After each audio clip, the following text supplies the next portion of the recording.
Hello everyone, कैसे हैं आप सब। आशा करता हूँ सब लोग अच्छे होंगे, आपकी तैयारी बेहतर चल रही होगी। यदि आप चैनल पे पहली बार आए तो वीडियो लाइक कर लें और सब्सक्राइब कर लें। तो वीडियो को कंटिन्यू करते हैं। हम एनसीईआरटी अभी बैच चला है, आपको पता ही होगा, तो हम एनसीईआरटी को ही कंटिन्यू करेंगे। तो एनसीईआरटी अभी चल रहा है।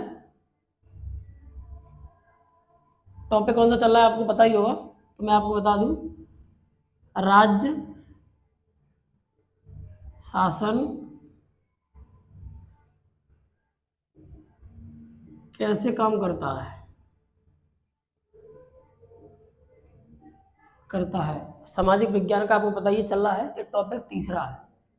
टॉपिक नंबर तीसरा है कि राज्य शासन कैसे काम करता है। जो राज्य शासन होता है वो कैसे कार्य करता है।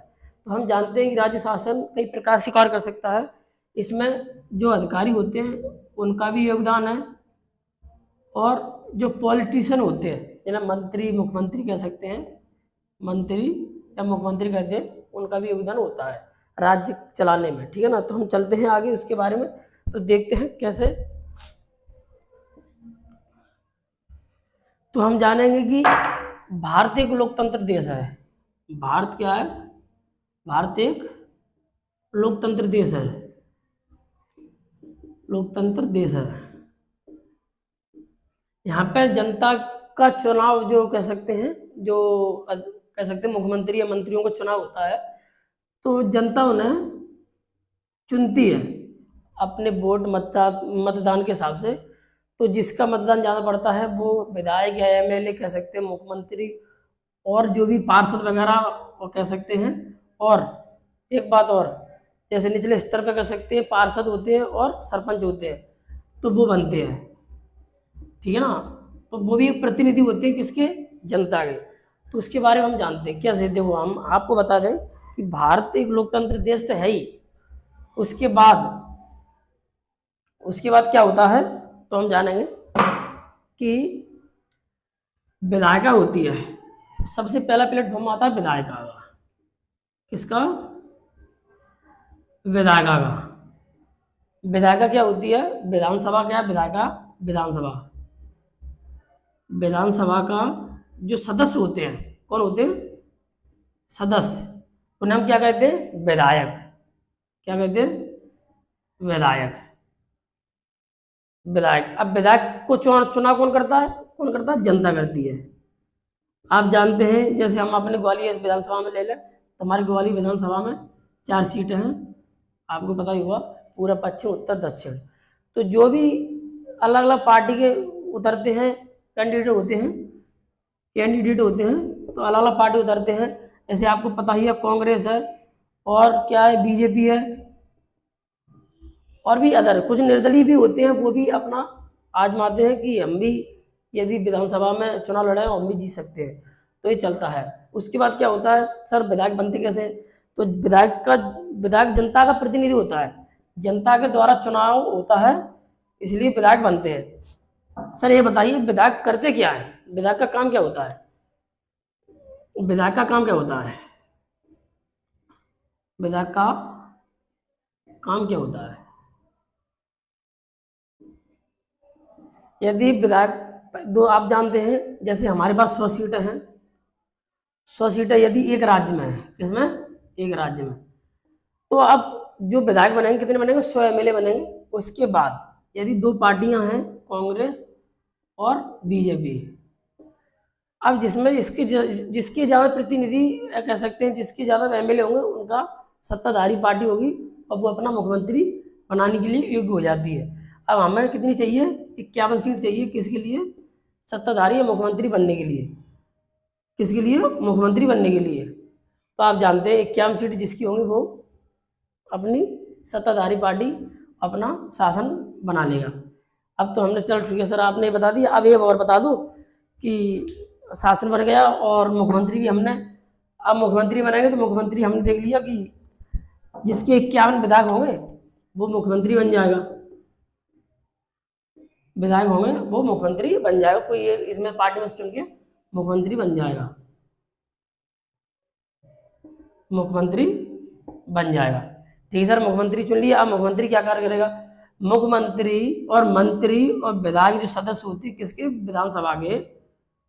विधानसभा के वो अलग अलग क्षेत्र में अपना कार्य करेंगे। यदि विपक्ष के और पक्ष के दोनों की, ऐसा नहीं कि पक्ष के भाई कुछ नहीं करेंगे, वो पक्ष के करेंगे, विपक्ष के कुछ नहीं करेंगे। विपक्ष के भी पास पावर होती है, पर इतनी पावर नहीं होती। जिसका शासन होता है उसकी पावर ज़्यादा होती है, आपको पता है। तो विधानसभा के पक्ष और विपक्ष में अब विधायक क्या करेंगे सर, अलग अलग क्षेत्र में, किसमें, अलग अलग क्षेत्र में अपना कार्य प्रणाली का कार्य करेंगे। सर यदि विधायक कोई गलत कार्य करता है तो हम उसके खिलाफ कंप्लेंट कर सकते हैं, जी कर सकते हैं, अवश्य कर सकते हैं। उसके बारे में हम जानेंगे कि कैसे कार्य करेंगे, तो हम उसी के बारे में चर्चा करेंगे। तो आप मेरे साथ जुड़े रहना और देखते रहना। यदि कोई विधायक प्रतिनिधि होता है जनता का विधायक प्रतिनिधि है, यदि जनता का यह प्रॉपर वे में काम नहीं करेगा तो आप समझ सकते हैं कि जनता उनसे रुष्ट हो जाएगी और वो अपनी मांगों को कंटिन्यू करेगी। यदि विधायक अपने प्रॉपर वे में कार्य नहीं करता है तो हम उसकी कंप्लेंट थाने या कंप्लेंट कचहरी में कर सकते हैं। इससे ये केस कहाँ पर जाएगा, जुडिशरी में जाएगा। जुडिशरी क्या होती है, न्यायालय होता है, आपको पता ही होगा। न्यायालय में यदि विधायक होगा, विधायक भी आएगा, मुख्यमंत्री होगा, मुख्यमंत्री भी आएगा। न्यायालय जुडिशरी एक पक्ष विपक्ष को उसे कोई नहीं, वो निरपक्ष होती है। क्या होती है, निरपक्ष होती है। उसे पक्ष विपक्ष से कोई मतलब नहीं है, किसका पार्टी है, किसकी सरकार है, उससे कोई मतलब नहीं है, पर निरपक्ष होती है। पर निरपक्ष होने के बावजूद भी वो प्रॉपर वे में अपना कार्य नहीं कर पाती, क्योंकि आपको पता ही है सरकार का फोर्स पड़ता है। फोर्स क्यों पड़ता है, क्योंकि उनके पास एविडेंशियल वर्क नहीं हो पाता और एविडेंस के अलावा निरपक्ष कार्य नहीं कर पाएगी जुडिशरी। तो आपको पता है हम विधायक के खिलाफ भी कंप्लेंट कर सकते हैं। चलो ठीक है, आपने सर ये बता दिया कि विधायक के खिलाफ कंप्लेंट कर सकते हैं। यदि विधायक हमारा काम प्रॉपर वे में ना करे और पैसा खा जाए तो क्या करें। तो हम जानते हैं कि विधायक के जो भी मुख्यमंत्री होते हैं, हम मुख्यमंत्री जी से भी कर सकते हैं, मुख्यमंत्री से भी शिकायत कर सकते हैं कि आप हमारे यहाँ पे ये एमएलए है वो प्रॉपर वे में काम नहीं कर पा रहे हैं और हमारी मांगों को नहीं सुन रहे हैं। किसी के यहाँ पर सड़क की कमी है, सड़क नहीं है, किसी यहाँ पे पानी की कमी है, किसी यहाँ पे बिजली की कमी है, और कई भी समस्या होती है। स्कूलों की कह सकते हैं, सरकारी स्कूलों का आपको पता ही है इस समय हाल क्या है। और जो सरकार प्रॉपर वे में यदि कार्य करे तो इन चीज़ों को कुछ ज़्यादा समय नहीं लगेगा और जनता अपने आराम से प्रॉपर वे में कार्य कर सकेगी और आपसे खुश भी रहेगी। यदि जनसंख्या के आधार पर जब हमने जाना कि शासन कैसे काम करता है, निचले स्तर पर कैसे काम करता है, तो निचले स्तर पर हम जानते हैं कि यदि निचले स्तर पर कैसे कार्य करता है आपको पता ही होगा। निचले स्तर पर क्या कार्य करता है, निचले स्तर पर आपको पता होगा कि एक सरपंच होता है, वो हम जनता का प्रतिनिधि होता है। यदि ये तो चलो ठीक है सर, गांव में हो गया। अब बाजार में क्या होता है आपको पता ही है, शहर में क्या होता है, तो शहर में आपको पता है पार्षद होता है, पार्षद चुना जाता है। सरपंच ही होता है, उसका थोड़ा नाम चेंज कर दिया पार्षद।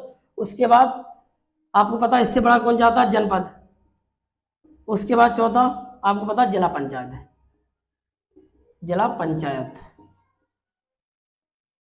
पंचायत 4 स्तर पर फर्क कार्य करते हैं, किसमें, निचले स्तर पर। उसके बाद राज्य के बाद सीधे केंद्र। तो ये स्थिति है। यदि सरपंच प्रॉपर वे में काम ना करे तो हम सरपंच के खिलाफ कंप्लेंट कर सकते हैं, पर ऐसे नहीं करेंगे। कभी कभी सरपंच ना सुने और जुडिशरी भी ना सुने तो हम आंदोलन करते हैं। क्या करते हैं, आंदोलन करना पड़ता है। आंदोलन क्यों करना पड़ता है, आपको पता है कि सरकार ऐसे नहीं झुकेगी तो ऐसे झुकेगी। कभी कभी धरना प्रदर्शन भी करना पड़ता है, आपको पता ही होगा। तो हमने जाना कि सरकार कैसे कार्य करती है। अब इसके बारे में अगले वीडियो में जानेंगे कि सरकार के पास पैसा कहाँ से आता है और निचले स्तर पर सरकार कैसे पैसे को इन्वेस्ट करती है, उसका क्या प्रॉफिट होता है, और ये पानी बिजली कह सकते हैं उसकी समस्या कैसे सुलझती है और पैसा कहाँ से आता है, और पैसा यदि विधायक को कितना मिलता है उसके बारे में चर्चा करेंगे। तो वीडियो लाइक कर ले, सब्सक्राइब करें।